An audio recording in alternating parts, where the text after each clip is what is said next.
Bonjour et bienvenue dans le Buzz TV de TV Magazine, ravi de vous retrouver. Nous sommes mardi, c'est un nouveau Buzz TV qui se profile avec plus de 20 minutes de direct et d'interaction avec notre invité du jour. Vous allez le voir, c'est une des rares artistes avec un A majuscule que nous pouvons recevoir sur ce plateau. Pourquoi? Parce que cette comédienne césarisée à 2 reprises sait absolument tout faire. Elle peut jouer dans des comédies, dans des drames, à la télé, au cinéma, au théâtre, mais aussi capable de réaliser, d'écrire des romans. Bref, une touche à tout qui a goûté quasiment à toutes les saveurs du métier. Il lui en manquait une, et pas des moindres. Il s'agit d'un rôle glaçant dans la fiction la plus suivie, la plus regardée de toute la télé française. Bonjour Sylvie Testu. Bonjour. Merci d'être avec nous. La Reine des Glaces, c'est le nom de l'épisode Capitaine Marlowe qui sera diffusé sur France 3 ce soir à 21h05. Ce serait une fiction dans laquelle vous allez camper une patineuse, la reine sur glace, voilà, que tout accuse, hein, ça il faut bien le dire au départ. À une époque, c'est vrai que le Graal pour une actrice c'était donner la réplique à un monstre sacré du cinéma, Gérard Depardieu, ou alors ce genre de choses. Aujourd'hui, est-ce que la consécration c'est justement d'être dans Capitaine Marlowe, la série aux 7 millions de téléspectateurs, qui est la série la plus suivie de toute la France? C'est un peu une consécration ou pas? Je ne sais pas si c'est un Graal, mais en tout cas, ça fait très plaisir de s'inscrire, oui, effectivement, dans cette collection. La liste des guests est impressionnante qui ont été dans Marlowe, c'est incroyable. Hein. Non, et surtout d'être choisie par José, parce que José Dayan, elle est très difficile dans ses choix d'acteurs, et elle a une famille à elle. Et d'y entrer, c'est vrai que il y a un côté comme ça, peut-être pas Graal, mais en tout cas, c'est un honneur. Donc quand elle me l'a proposé, j'étais très contente. Et quand j'ai vu que c'était la reine des glaces et non la servante des glaces. Et non la reine des neiges. Oui. C'est vrai que tous les grands noms s'y sont succédés. On en a parlé, Pierre Arditi, Gérard Depardieu, dont on parlait à l'instant. Isabelle Adjani, Christophe Lambert. Comment on a l'impression que les grands acteurs, on ne peut pas dire non à Marlowe. Voilà, c'est comme ça. Alors qu'à une époque, les acteurs de cinéma allaient à la télé en se pinçant un peu le nez parfois. Alors déjà, pour le Capitaine Marlowe, c'est vrai que vous avez raison, c'est très suivi, c'est regardé, et c'est très à part. José Dayan et Corinne Maziero ont réussi à créer un personnage qui n'existait pas, qu'on n'a jamais vu. Cette femme flic qui a plein d'humour, enfin, comme ça, avec sa gouaille et son côté populaire. Avec son look aussi. Oui, voilà, mais qui finalement paraît dur, mais au fond est tendre. Bon, elles ont créé ça. D'ailleurs, ça ressemble aussi au personnage qu'est José Dayan. En revanche, José Dayan, quand on voit ce qu'elle a fait quand elle avait fait Les Misérables, bon, et puis toutes les collections qu'elle a pu faire pour la télévision, elle s'est toujours entourée d'acteurs qui sont forts, quoi, qui représentent quelque chose pour elle. Voilà, elle va les choisir, elle va les convaincre, elle va les chercher là où ils sont, quoi. Donc en gros, on ne peut pas dire non à José Dayan, c'est ce que vous dites, Sylvie, c'est ça? Ah non, moi sinon, il y a quoi? Il y a des menaces, il y a ce genre de choses. Moi, c'est même pas que j'ai pas dit non, c'est que j'étais hyper flattée. J'ai dit à moi, parfait. Tu sais patiner? Oui. Bon, la vérité, c'est que moyen. Mais vous l'avez fait quand même. Et ce sera évidemment à découvrir dans Capitaine Marlowe. Ce soir, nous sommes en direct avec Sylvie Testu sur le Figaro, évidemment sur TV Mag et la page Facebook de TV Magazine, cette page Facebook sur laquelle vous pouvez lui poser toutes vos questions. N'hésitez pas, êtes-vous un fan absolu des enquêtes de Capitaine Marlowe? Dans quel rôle aimeriez-vous voir Sylvie Testu? La préférez-vous au théâtre, au cinéma, à la télé? N'hésitez pas, vos questions, vos remarques, vos suggestions. Elle répondra à tout cela après les news médias de Damien Canives. Salut Damien. Salut Nicolas, bonjour Sylvie. On démarre ces news médias tout de suite avec les audiences d'hier. Oui. Qui est arrivé en tête? Eh bien, c'est de bon augure pour vous puisque c'est la fiction française qui caracole en tête du tableau. Comme à chaque fois, presque. Et ouais, avec France 2 qui dégainait la suite de la série Le Mensonge portée par Daniel Auteuil. Cette affaire, inspirée librement de l'affaire Iacono, a rassemblé 4,4 millions de téléspectateurs, 19,2% de part d'audience. 900 000 téléspectateurs plus bas, on retrouve M6 qui misait sur la suite de la saison de L'amour est dans le pré avec Karine Le Marchand. Sur la troisième marche du podium, c'est TF1 qui enfile la médaille de bronze avec le troisième opus de Camping avec Franck Dubosc. Et enfin, on termine avec cette chaîne qui échoue au pied du podium. Il s'agit de France 3 qui dégainait un nouveau numéro de Secrets d'Histoire consacré à la reine Victoria. 2 millions de téléspectateurs, 9,1% du public. On parlera de la fiction française plus tard dans l'interview parce qu'effectivement, aujourd'hui, il y a un véritable renouveau et des audiences incroyables. Je voulais juste profiter des audiences pour savoir quel genre de téléspectatrice vous étiez, Sylvie. Quand vous êtes devant la télé, comme ça chez vous, qu'est-ce que vous regardez? Des fictions, du doc, de l'info, des plateformes comme Netflix, Amazon? Moi, je la regarde peu. En revanche, quand je la regarde, je suis dans l'écran. Ça, c'est assez curieux. Par exemple, Le Mensonge, je l'ai vu. J'ai vu les 2 premiers épisodes la semaine dernière. Et donc, je n'ai pas pu m'arrêter. Donc, je suis allée sur la plateforme. Et l'épisode était disponible en... Absolument. Ouais. Parce que je me souvenais des infos et je me souvenais de la fin, du dénouement de cette... L'affaire Iacono. Voilà. Et je voulais le voir. Et je l'ai vu. Et c'était bien, forcément. Et oui, et Daniel Auteuil, là, pour le coup, il a été choisi pour la télévision. Et c'est un acteur qui est absolument formidable. Et c'est vrai que c'est une série formidable. Et j'ai regretté de ne pas avoir vu Laetitia. Ouais. C'était sur France 2, non? Vous pouvez le voir en replay également, il y est, oui. Mais je vais le faire. Il faut du temps, en fait, très bien là, aussi. le truc. Voilà, exactement. Mais en revanche, je vais fouiller volontiers sur les plateformes, Netflix, OCS, voilà. Voilà. Je voudrais tous les citer, puis d'un coup, j'ai un trou. Netflix, Amazon, OCS, Canal Série. Et moi, j'ai une petite appli. Disney+. J'ai une petite appli, je vais vous dire, qui s'appelle Just Watch. Ouais. Et vous tapez, en fait, le titre de la série que vous voulez, et vous dites sur quelle plateforme ça se trouve. Ah, c'est génial. Pratique. Ouais, Très pratique. C'est une merveille. Et donc, vous savez, et vous êtes abonné à toutes les plateformes, du coup, pour être sûr de rien rater. Alors, c'est pas moi qui me suis abonné, c'est mon fils. Mais j'en profite énormément. Avec votre compte en banque. Oui, voilà. Non, oui, voilà. Il me fait croire que non, mais bon.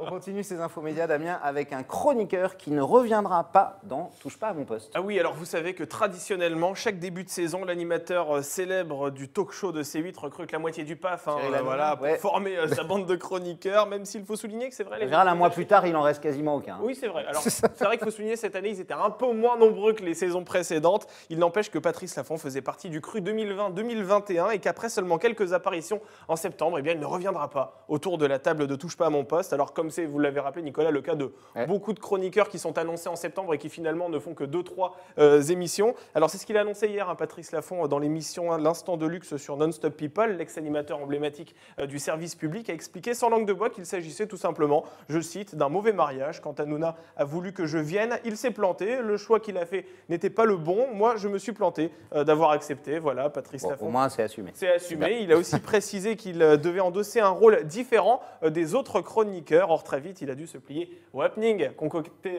par Cyril Hanouna, la tête dans la pizza et dans le fromage. Et du coup, ça ne lui a pas vraiment. Vous êtes allé dans TPMP déjà?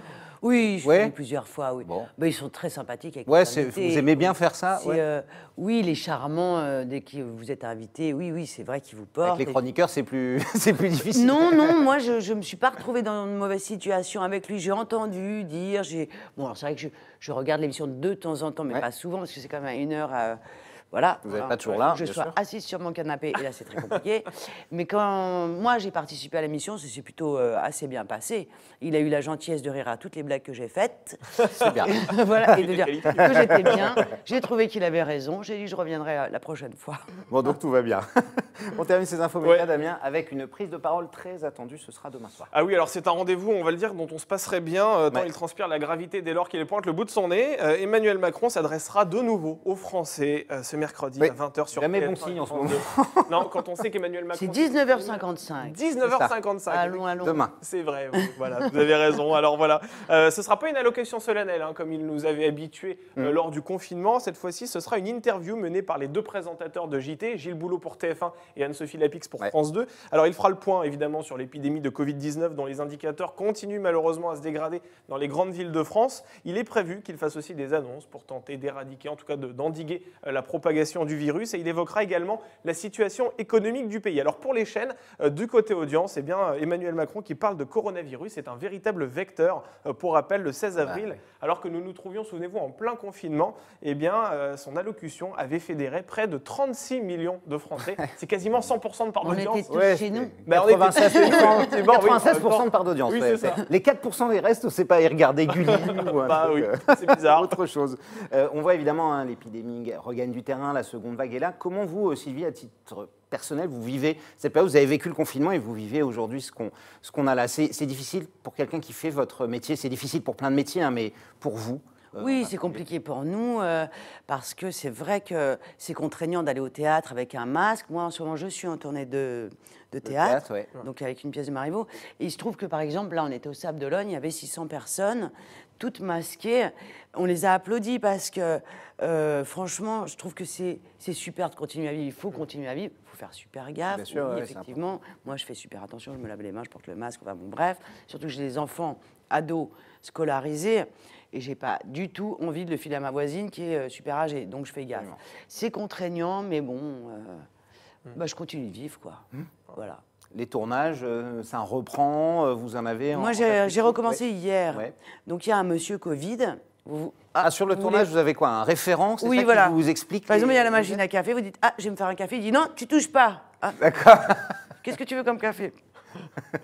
Tu veux un sucre? Voilà, il vous pose le café là et vous n'avez plus qu'à le prendre plus tard. C'est très infantilisant, non? Vous arrivez, vous tendez vos mains, vous lavez les mains. Ouais, C'est laver les mains? Oui, oui. Mais je le fais. C'est quoi. ça. Comme mon fils quand il rentre de l'école. Faut se- Lave-toi les mains. Il faut le prendre avec humour parce que sinon on pleure, non? Ouais, Non, c'est vrai, c'est vous vrai. avez raison. On en a Voilà. bien besoin en ce Obligé, moment. ouais. C'est fini Damien pour aujourd'hui? C'est fini, j'ai plus rien sous le coude. Alors, J'ai plus rien. On n'a plus de mauvaises nouvelles. J'ai plus de mauvaises enfin. nouvelles, mais j'en Vous n'avez aurai pas de bien- voir, vous inquiétez Vous n'avez pas. pas bien fouillé. On évidemment, on retrouvera d'autres news dès demain. Tout de suite, passe à la grande interview du Buzz et toutes vos questions. Nous sommes en direct avec Sylvie Testu.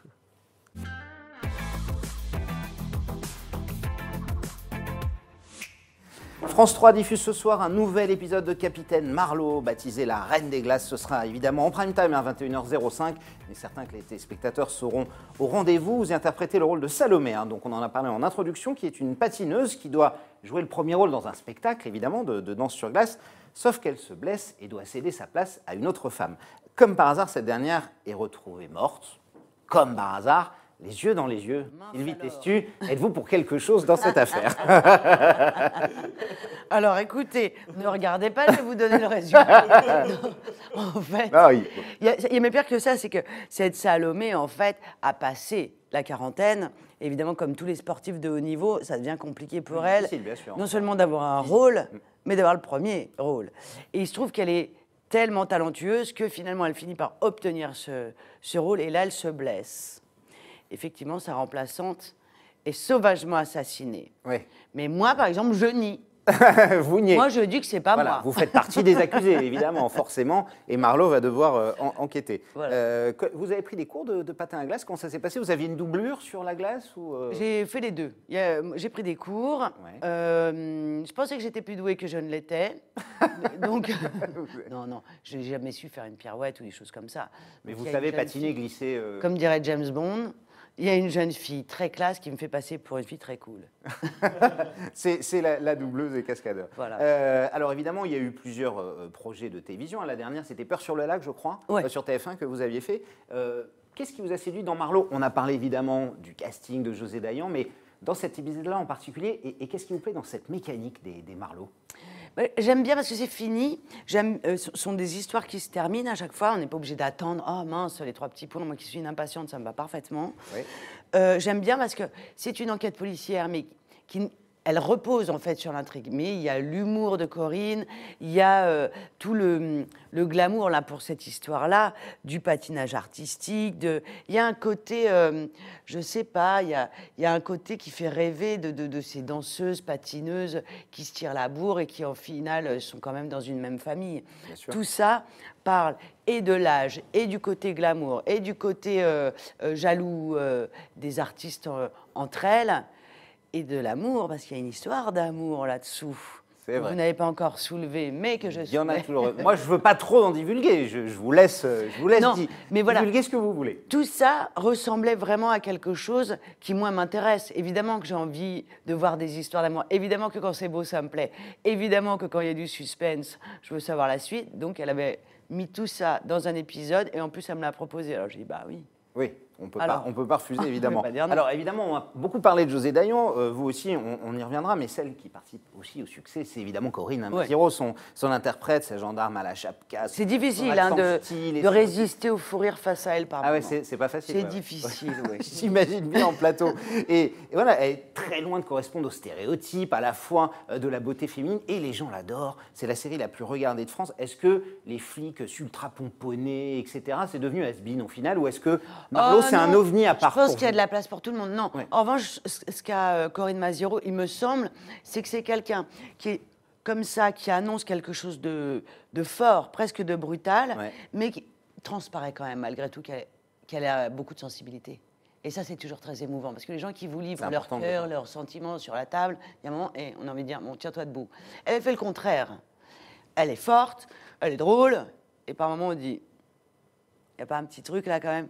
Et ça, c'est merveilleux de découvrir ça chez les gens. Plutôt que d'avoir absolument, vous savez, vous avez tout le mode d'emploi, vous dites, attends, je vais regarder page 7. C'est insupportable, il n'y a plus de mystère, il n'y a plus rien. Mais je pense qu'elles ont quelque chose en commun.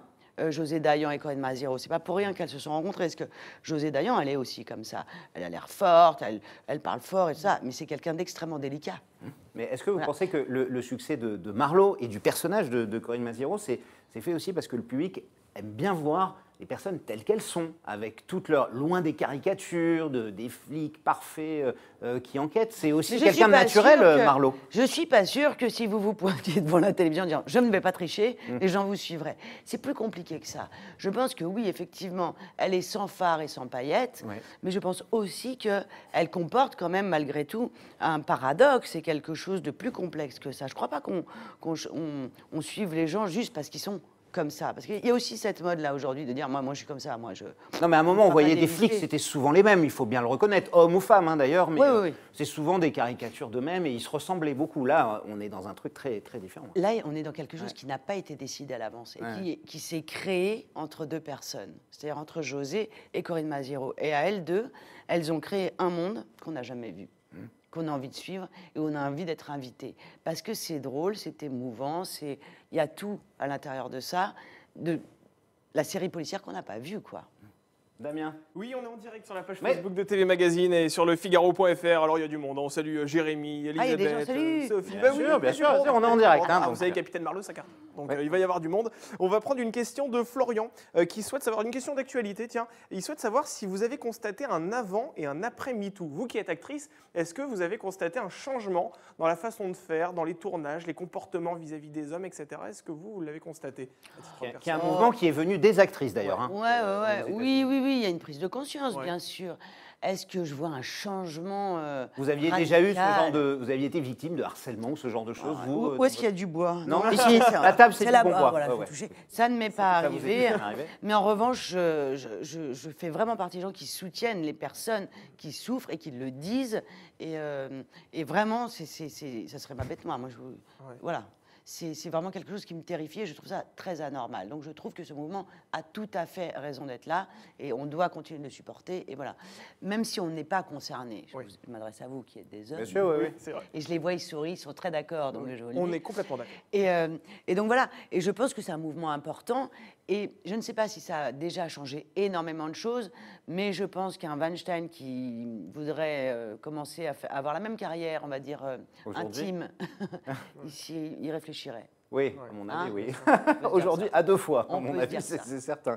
Alors, évidemment, on parlait de José Dayan, de son exigence, mais aussi de ses coups de colère. Pas plus tard qu'hier, sur CNews, qualifié un producteur de connard, comme ça, à l'antenne.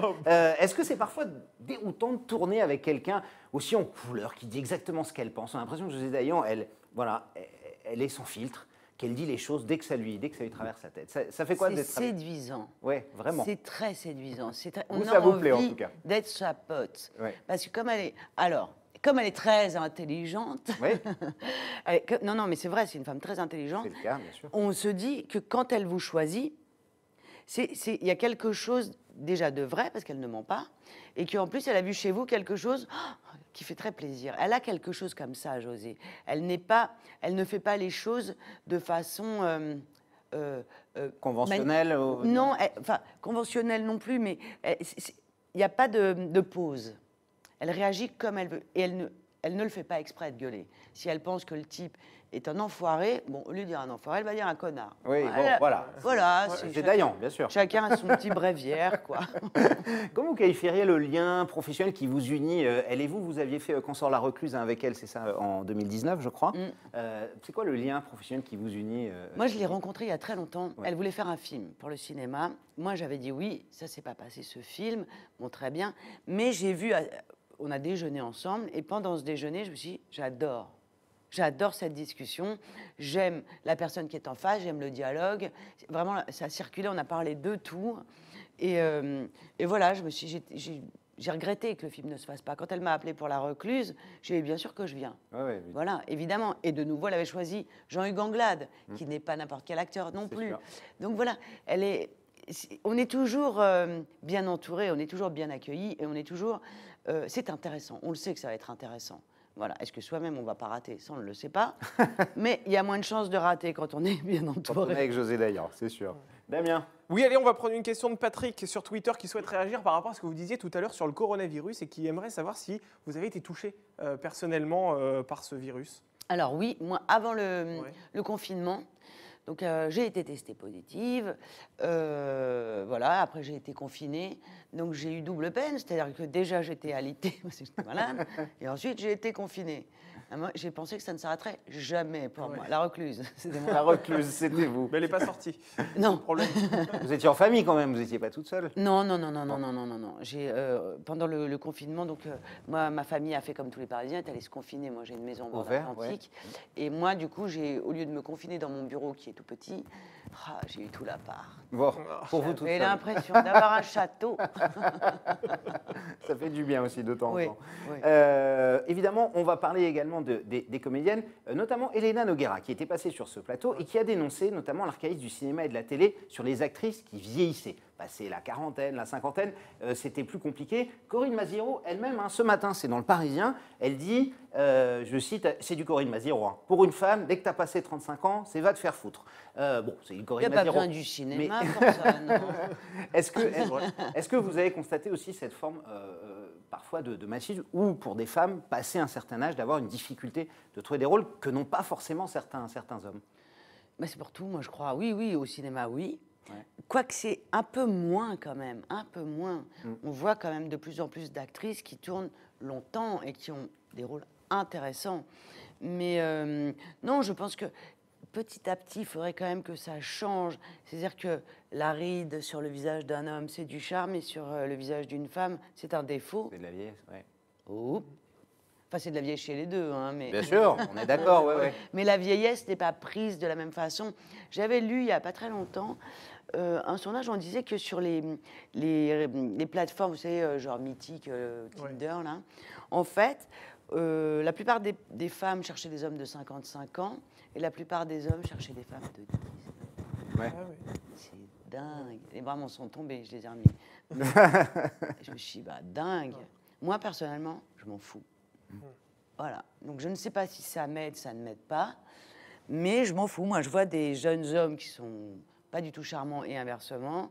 Et je vois des femmes jeunes que je trouve pas très sexy. Et j'ai des copines qui ont mon âge ou même plus. 40, 50 et qui sont séduisantes, bien sûr. Ouais, voilà. Donc, après, bon, chacun a sa limite dans la pensée de ça. C'est con, quoi. Enfin, je trouve ça con. Voilà. Vous savez que le public est prêt à accepter sans Ouais, les problème hommes- une femme qui a 50 ou 60 ans. Voilà. Tant qu'elle a un beau rôle, après tout. Oui, puis c'est d'ailleurs, pas dans l'âge les, qui compte. dans les productions, j'entends moins quand même. On va rajeunir les rôles. Oui. À un moment, c'était souvent... Vous l'entendez moins, ça. Mais je l'entends moins. Moi, je vais essayer de... Donc, je retouche du bois, il ne me manque pas beaucoup. Ouais. Mais je voudrais réaliser un film. On ne m'a pas demandé... Moi, mon personnage a bientôt la cinquantaine. On ne m'a pas dit, oh, il faut que tu la rajeunisses. Pas du tout. Non, on vous a dit, reste comme Ouais, tu es. ouais. L'année dernière, en septembre, après 12 ans d'absence, vous avez retrouvé le chemin des planches au théâtre. C'était l'Euro-stratagème de Marivaux. Il ne faut pas me rater au théâtre. Hein. C'est une fois tous les Absolument. 10 ans. Et vous êtes en tournée actuellement, absolument. Comment vous avez vécu ce grand retour face au public? 12 ans, c'est quand même c'est long, non? Comme J'ai comme des break. jetons, hein. Ah ouais. Et puis en plus, moi, je suis une traqueuse et tout. Et je me suis dit, avant d'entrer sur scène, je me suis dit, mais pourquoi j'ai dit oui? Je me suis tenue tranquille pendant 10 ans. Qu'est-ce qui m'a pris Quelle galère, Marivaux à sortir le texte de Marivaux, c'est pas rien. Vous dites, si je mets un Effectivement, pain, ouais. c'est même pas que je mets un pain, c'est que ça résonne, comme dans une chapelle. Boum, boum, elle s'est trompée, elle s'est trompée, elle s'est trompée. Donc je me suis dit, on peut pas inventer Marivaux. Hein. Je peux pas me mettre à parler subitement comme j'en ai envie. Et au final, une fois que ça vient, c'est une merveille, quoi. C'est génial. Mais je sais pas, je n'ai pas eu l'envie à chaque fois. Enfin voilà, je sais pas, c'est la vie qui est comme ça. Damien. Allez, on va prendre Prendre- une question. prendre une dernière question. De Rachel. Ouais. Rachel qui aimerait savoir si vous avez des projets dans l'univers du cinéma. Oui, j'ai des projets dans l'univers du cinéma, mais vu les circonstances entre le Covid, les distributeurs surtout qui sont un petit peu en danger en ce moment, allez au cinéma s'il vous plaît. C'est vrai, C'est dur, ils ont du mal. ouais. Ouais, c'est un peu dur. Donc tout ça est toujours encore un peu hypothétique. Oui, j'ai 3 projets, mais par exemple cet été, je devais en faire 2. On fait 0. Et pour l'instant, ça a été reporté. Et non, ils ont été annulés parce que ils avaient déjà les prochains qui était greenlighté. Enfin, quand on dit greenlighté, ça veut dire qu'ils ont le feu vert. Ils ont le feu vert On va et on parler attend français. juste voilà, le Voilà. lancement de la prod. Et donc, ils ne peuvent pas en faire 9 par an, quoi. Enfin, personne n'arrive à produire. Donc, c'est compliqué. Non, c'est compliqué, là. De manière globale, aujourd'hui, Sylvie, est-ce que vous diriez que vous êtes une privilégiée, comme certains acteurs, je pensais à Pierre Arditi par exemple, ou à François Berléand, vous alternez sans problème, hein, télévision, théâtre, j'adore que vous cinéma, voliez eux deux, etc. ouais. Alors qu'on sent parfois qu'il y a des barrières, vous avez la chance de Ça pouvoir tout tombe faire. de plus en plus. Ouais, il n'y a plus de Ouais. snobisme de l'un par rapport Non. à l'autre, du cinéma, la télé, etc. Ou... J'ai l'impression que ça Bon, déjà, tombe. quand on voit Daniel Auteuil venir à la télé, on se dit Ouais, que ouais. non, Mais non, la personne qui l'a fait en premier, c'est quand même Gérard Depardieu, non? Oui, C'est quand même absolument. un peu l'acteur. C'est Les Misérables, Napoléon. voilà. Enfin, flamboyant. Enfin, Monte moi, je suis absolument fan de Gérard Depardieu. Chaque fois que je le vois, je lui Nous dis... tous, hein. on est tous. Si vous voulez lui dire de venir ici, on serait ravis de l'avoir. Ah non, mais je ne suis pas son intime.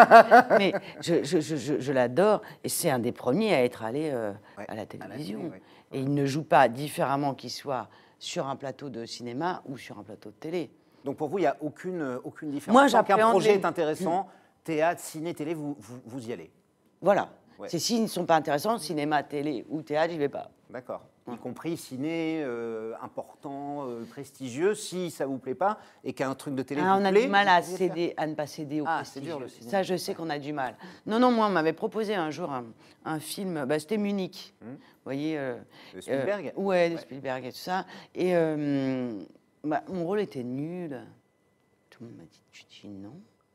Tu dis non à Steven Spielberg. Oui, J'ai c'est dit non. Non, mais en même temps, je venais d'avoir un bébé. Mais là, par exemple, je ne l'ai pas fait. Vous avez refusé Munich. Mais ça m'a fait comme ça. Ah, Bah, oui, ça vous ne m'auriez fait- pas vu.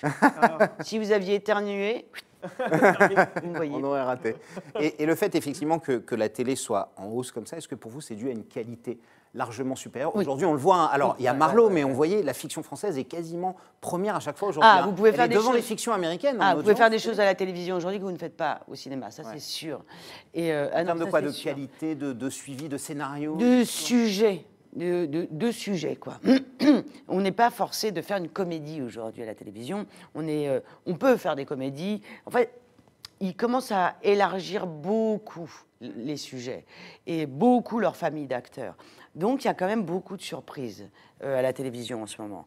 Donc, moi, je vois dans ce que je lis, il y a des choses où je me dis... Par exemple, moi, j'avais fait un film qui s'appelait Les blessures assassines, voilà, qui était tiré d'un fait divers, de sœurs qui étaient des bonnes et qui avaient assassiné leur patronne. Je suis sûre qu'aujourd'hui, on ne montrerait pas ce film. On en ferait un téléfilm. Damien, on prend Allez. une dernière question et on passe à notre rubrique. Oui, une question de Maurice. Que représente pour vous la Légion d'honneur? C'est vrai que vous avez la Légion d'honneur. Ah, vous avez télé, quoi. ouais. C'est dingue. D'ailleurs, il est où le petit ruban rouge là, vous l'avez Non, pas je Vous l'ai l'avez pas partout, surtout. Non, je l'ai pas. Mais ils m'ont tout donné. Mais en fait, ça représente quoi? Ça représente que je l'ai eu. Moi, je suis d'origine lyonnaise. Et en fait, ce sont des Lyonnais qui l'ont demandé pour moi. Quelqu'un doit le demander. Oui. Et donc, voilà, ma famille étant à Lyon, par chauvinisme, j'ai cédé à cette soirée à laquelle on m'invitait avec ma grand-mère, qui est donc d'origine italienne, qui, elle n'en pouvait plus. Et qui vous l'a remis? Elle s'est prise pour la reine Victoria. C'était Monsieur Colomb, à l'époque. Gérard Collomb, le maire de Lyon, ouais. ouais. Mm. Donc voilà. Excellent. On va terminer avec le sucré-salé pour finir, pour laisser une petite note douce amère sur la bouche. Sucré-salé, c'est notre rubrique de fin, Sylvie. Je vais vous soumettre deux propositions, comme dans la vie. Et il va falloir trancher. Essayez de trancher. Je sais que c'est Ok. difficile. Voilà. Donc, si vous deviez choisir, par exemple, entre José Dayan et Olivier Dahan. Deux personnes très différentes. Olivier Dahan qui a réalisé La Môme hein, C'est avec salaud. vous, Simone. Je sais. José m'appelle plus souvent.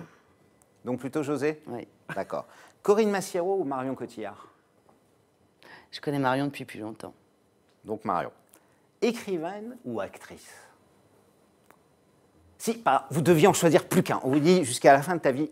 Tu ne peux Ah, plus jusqu'à la faire fin de ma qu'un seul. Ouais, s'il y avait un à choisir définitivement par rapport à l'autre. Actrice. Ouais, quand C'est même. moins fastidieux. Ouais. Cinéma ou télé? Aujourd'hui, j'ai envie de vous dire télé. Hein. Ouais. Le cinéma va moins bien, c'est vrai. L'année prochaine, ce sera ciné. On va voir. Le drame ou la comédie? Vous préférez au fond du fond? Oh, je suis tellement retors que j'aime pleurer, j'aime souffrir. Donc drame. Le drame. César ou Légion d'honneur pour finir? César. Oui, quand même. Beaucoup plus joli. Beaucoup plus joli. Et vous l'avez avec vous, le César, ou pas? Oui, bah, Dans les odeurs- oui, il pèse rien. Il pèse rien. Je l'ai au revers de En ma pince. veste. Merci beaucoup Sylvie, c'est terminé, la torture est finie, merci d'être venu nous voir. Je rappelle que évidemment vous serez dans l'épisode de Capitaine Marlowe ce soir sur France 3 à 21h05. La Reine des Glaces, on ne rate pas ce thriller glaçant. J'adore dans lequel- que vous disiez la reine des glaces. Exactement, j'aurais pu dire la Reine des Neiges, mais c'est autre chose, hein, c'est un autre dessin animé. non. Merci en tout cas d'avoir accepté. Damien, nous on se retrouvera demain à la même heure. Exactement. Bon, on ne sera pas libéré délivré demain, Ah, Nicolas, même si on va chanter aussi, puisqu'il s'agit d'une émission où on porte des masques, on chante, ça fait des millions de téléspectateurs aussi, l'une des Je connais. émissions de divertissement la plus puissante. Mask Singer. On ne peut rien vous cacher. Demain, on reçoit Camille Combal, l'animateur de cette émission au Buzz TV. Ce sera dès demain évidemment et toutes vos questions en direct dès 9h30. Bonne journée à toutes et à tous.